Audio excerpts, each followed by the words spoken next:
చెందిన కొందరు కార్యకర్తలు మా జడ్పీటీసీ గారిపై అవాకులు చివాకులు పేరుతూ ఇష్టం వచ్చినట్టుగా మాట్లాడినటువంటి విధానాన్ని మల్లాపూర్ మండల బీఆర్ఎస్ పార్టీ పక్షాన మేము తీవ్రంగా ఖండిస్తూ ఉన్నాం.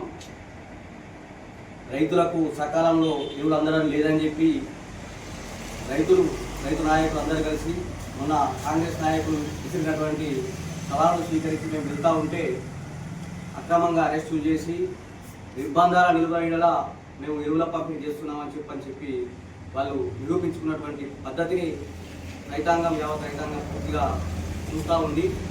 ప్రజాప్రభుత్వం అని చెప్తూ రైతు ప్రభుత్వం అని చెప్తూ పోలీసుల నిర్బంధంలో ఇవాళ ఎరువులు పంపిణీ చేసుకునేటువంటి దౌర్భాగ్య పరిస్థితి తీసుకురావడానికి కారణమైంది ఇవాళ ఈ కాంగ్రెస్ పార్టీ అని చెప్పాలని ఇవాళ రైతులు చర్చించుకుంటా ఉన్నారు.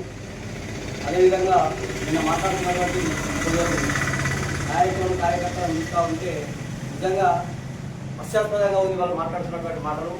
మా మాజీ జడ్పీటీసీ అయినటువంటి సందిరెడ్డి శ్రీని గారి గురించి మాట్లాడుతూ వాళ్ళ స్థాయి కాదు, వాళ్ళు మాట్లాడేటువంటి మాటలకు ఏమాత్రం విలువ లేదు.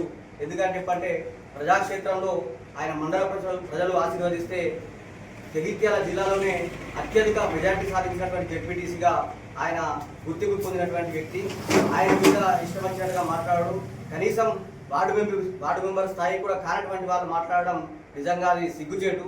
ఎందుకని చెప్పంటే ప్రజాక్షేత్రంలో ప్రజలు ఎన్నుకున్నటువంటి వ్యక్తుల మీద కనీస గౌరవం వ్యవహరించాల్సినటువంటి నాయకులు ఇష్టం వచ్చినట్టుగా మాట్లాడడం అది సరైంది కాదు. ఎందుకంటే గమనించాలి, వాళ్ళు ఈనాడు కూడా ప్రజాక్షేత్రంలో నిలబడ్డ వాళ్ళు కాదు, ప్రజల నుంచి ఎన్నుకోబడ్డ వాళ్ళు కాదు, కనీసం వార్డు మెంబర్గా కూడా గెలిచినటువంటి చరిత్ర లేనటువంటి వాళ్ళు ఇష్టం వచ్చినట్టుగా మాట్లాడడం సరైనది కాదని చెప్పని కూడా ఈ సందర్భంగా మేము తెలియజేస్తూ మరొకసారి వాళ్ళు మాట్లాడినటువంటి విధానాన్ని మండల బీఆర్ఎస్ పార్టీ పక్షాన తీవ్రంగా ఖండిస్తా ఉన్నాం.